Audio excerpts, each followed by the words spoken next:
दोस्तों नमस्कार, स्वागत है आपका यूट्यूब चैनल एबी टेक में। इस वीडियो में हम लोग बात करने वाले हैं यूपी टीजीटी पीजीटी काउंसलिंग के बारे में। आज शिक्षा निदेशालय द्वारा इसकी जो कट ऑफ लिस्ट जारी होनी थी वो जारी कर दी गई, वैकेंसी लिस्ट भी जारी कर दी गई है। तो इस वीडियो के माध्यम से मैं आपको बताने वाला हूँ कि आखिर इस नोटिस में क्या निकला है। कई सारी चीज़ें बदल चुकी हैं और कुछ ऐसे विषय जिनकी काउंसलिंग नहीं होगी, बाद में करवाई जाएगी, तो वो भी सारी चीज़ें यहाँ पर क्लियर कर दी गई हैं। हालांकि मुझे ये लिस्ट आधी अधूरी लग रही है, काफ़ी अभ्यर्थी से परेशान हो सकते हैं। ठीक है, तो अगर आपके साथ कोई समस्या आती है तो आप लोग हमें टेलीग्राम पर जुड़ सकते हैं, हमारे वहाँ पर समस्या का समाधान कर सकते हैं। फिलहाल आप लोग ये नोटिस देखिए, शिक्षा निदेशालय द्वारा आज जारी की गई, जिसमें बताया गया है कि विज्ञापन संख्या 1/2016 टीजीटी के 25% से अनधिक अवशेष पैनल के अभ्यर्थियों को काउंसलिंग हेतु आवश्यक निर्देश। कुछ अभ्यर्थी कह रहे थे कि टीजीटी 2016 में 10% वेटिंग लिस्ट जारी की गई है, तो 10% में काउंसलिंग करवाई जाएगी, ये 25%। तो यहाँ पर साफ तौर पर 25% की बात की गई है। ठीक है, अब यहाँ पर देखो लिखा है कि विज्ञापन संख्या 1/2016 के 25% में जो भी अभ्यर्थी आते हैं उनको संस्था आवंटन करने के लिए 10 जुलाई से 14 जुलाई के बीच शिक्षा निदेशालय उत्तर प्रदेश प्रयागराज में काउंसलिंग करवाई जानी है। अब जो काउंसलिंग होगी वहाँ पर कुछ दिशा निर्देश दिए गए हैं जिनका सभी अभ्यर्थियों को पालन करना अनिवार्य है। तो नंबर 1 में ये बताया गया है कि जो काउंसलिंग होनी है उसमें कौन कौन से अभ्यर्थी प्रतिभाग करेंगे, उनका वर्गवार एवं विषयवार जो कट ऑफ है वो इस पीडीएफ में संलग्न है। कट ऑफ संलग्न, ध्यान रखना, कट ऑफ संलग्न की बात कही गई है। और इस कट ऑफ के अनुसार आपको काउंसलिंग जिस दिन होगी आपको वहाँ पर काउंसलिंग में प्रतिभाग करना है। निर्धारित तिथि और निर्धारित समय में अगर आप काउंसलिंग में प्रतिभाग नहीं करते हैं तो आपको कोई भी सेकंड चांस नहीं मिलेगा जिसका उत्तरदायी आपका होगा। यानी आपको निर्धारित समय पर पहुंचना जरूरी है, नहीं तो बाद में फिर आप पछताएंगे। अब देखो सेकंड पॉइंट पर बताया इन्होंने कि चयन बोर्ड की जो नियमावली है 1998 की धारा 13(3) उसके अंतर्गत कई सारे अभ्यर्थी ज्वाइन कर चुके हैं। तो जो अभ्यर्थी ज्वाइन कर चुके हैं, वर्तमान में किसी संस्था में कार्यरत हैं, तो उनको काउंसलिंग में बिल्कुल भी प्रतिभाग नहीं करना है। भले ही आप कट ऑफ के दायरे में आते हैं लेकिन आपको काउंसलिंग नहीं करवानी है जो 13(3) नियम के अंतर्गत ज्वाइन कर चुके हैं। अगर कोई ऐसा अभ्यर्थी काउंसलिंग करवाता है जो ऑलरेडी ज्वाइन कर चुका है 13(3) नियम के अंतर्गत, तो फिर आपके विरुद्ध कार्रवाई की जाएगी और जहां पर भी आपने ज्वाइन किया होगा उस डेट से आज तक की पूरी वेतन वसूली की जाएगी आपसे। ये बात समझ लेना। बहुत से ऐसे अभ्यर्थी हैं जो सोचते हैं कि हमें मनपसंद कॉलेज नहीं मिला है तो हम काउंसलिंग करवा लें, तो हमें मनपसंद कॉलेज शायद यहाँ से मिल जाएगा।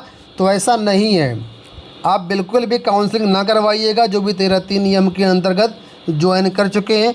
अदरवाइज़ फिर आपके वेतन की वसूली होगी और आपको दिक्कत हो जाएगी। तो ये बात उनके लिए हो गई। ठीक है, ये नियम इसलिए लगाया गया है क्योंकि जो ज्वाइन कर चुके हैं वो काउंसलिंग कराने का उनका कोई मतलब नहीं है, और अगर काउंसलिंग करवाते हैं तो जाहिर सी बात पहली सीट छोड़ देंगे वो। तो ऐसे में सीटें खाली ना जाएं और जो नीचे मेरिट में अभ्यर्थी हैं उनका नुकसान ना हो, इस वजह से निदेशालय की तरफ से ये जो नियम लगाया गया है काफ़ी सराहनीय नियम है और इसकी मुझे तारीफ़ करनी पड़ी कि हाँ ये अच्छा स्टेप उन्होंने लिया है कि जो नीचे मेरिट में है उनका ज्वाइनिंग हो जाए। इस वजह से जो पहले से ज्वाइन कर चुके हैं वो ज्वाइन ना करें। अब तीसरा ये देखो यहाँ पर पॉइंट बताया गया है कि माननीय उच्च न्यायालय इलाहाबाद में एक याचिका लगी हुई है 8388/2020 मुकेश कुमार तिवारी व अन्य के बनाम के उत्तर प्रदेश राज्य सरकार की याचिका है। इसमें 30 नवंबर 2022 को एक आदेश जारी किया गया था। उस आदेश के तहत जो टीजीटी भर्ती 2016 कला वाले अभ्यर्थी हैं इनकी काउंसलिंग नहीं करवाई जाएगी, इनकी काउंसलिंग स्थगित रहेगी। तो बहुत से अभ्यर्थी कह रहे थे कला की जो शेड्यूल है वो जारी नहीं किया गया है, तो इसी कारण जारी नहीं किया गया क्योंकि माननीय हाईकोर्ट से उस पर स्टे है और इस वजह से यहाँ पर ये जो है कला वाले अभ्यर्थी थोड़ा सा इंतज़ार करना पड़ेगा, बाद में इनकी काउंसलिंग करवाई जाएगी। चौथा पॉइंट में ये बताया गया कि ऐसे अभ्यर्थी जो काउंसलिंग में प्रतिभाग करने वाले हैं वो अपने समस्त शैक्षिक प्रशिक्षण प्रमाण पत्र, आधार कार्ड, पासपोर्ट साइज की 2 फोटो मूल रूप में और समस्त जो आपके डॉक्यूमेंट्स हैं उनकी एक प्रति स्वप्रमाणित छाया प्रति के साथ आपको लेकर के आना है। बहुत से छात्र मेडिकल के बारे में पूछ रहे हो, तो मेडिकल आपको लेकर के नहीं जाना है। यहाँ पर साफ तौर पर बता दिया गया जो भी आपके हाई स्कूल से लेकर के बीएड एमएड या जो भी आपने किया वो डॉक्यूमेंट्स हैं, और जो भी रिजर्वेशन के डॉक्यूमेंट्स हैं, पीएच के कैटेगरी के डॉक्यूमेंट्स हैं, और जो भी आपके ऊपर एप्लीकेबल होते हैं वही आपको लेकर के जाना है। ठीक है। और 5वें नंबर बताया गया कि इस काउंसलिंग में प्रतिभाग करने के लिए कोई भी आपको विभाग की तरफ से यात्रा भत्ता नहीं दिया जाएगा, आपको अपने खर्चे पर आना है। तो ये तो बात हो गई निर्देश के बारे में। यहाँ पर कट ऑफ देख लीजिए। तो कट ऑफ इसमें लिखा हुआ है कि 2016 भर्ती टीजीटी में जो 25% के दायरे में अभ्यर्थी आते हैं, ठीक है, और जिनका धारा 13(3) नियम के अंतर्गत समायोजन अभी तक नहीं हुआ है, वो लोग इस कट ऑफ के आधार पर जो है काउंसलिंग में प्रतिभाग कर सकते हैं। तो यहाँ पर देखिए, इधर बालक वर्ग का दिया है, इधर बालिका वर्ग का दिया है, और यहाँ पर इधर विषयवार दिए गए। इधर आपको जो है यहाँ पर जो है कैटेगरी मिल जाएगी, सामान्य, ओबीसी, एससी, एसटी। विषयवार डेटा दिया है कि जैसे यहाँ पर देखो, पहला हिंदी विषय, मैं थोड़ा सा जूम करता हूँ ताकि आपको दिखाई दे। यहाँ देखो हिंदी विषय है, तो हिंदी में जो रिक्त पद हैं वो यहाँ पर रिक्त पद बताए गए हैं। सामान्य के 35 पद खाली हैं, पिछड़ा वर्ग के 21 पद हैं, एससी के 26 पद हैं, एसटी का 1 पद है। तो जो मेरिट लिस्ट यहाँ पर कट ऑफ जारी की गई वो 455.943 तक, ये लोवेस्ट कट ऑफ है। सबसे नीचे जो अभ्यर्थी है जिसको जाना है वो अभ्यर्थी यहाँ पर है, उसकी कट ऑफ यहाँ रखी गई है।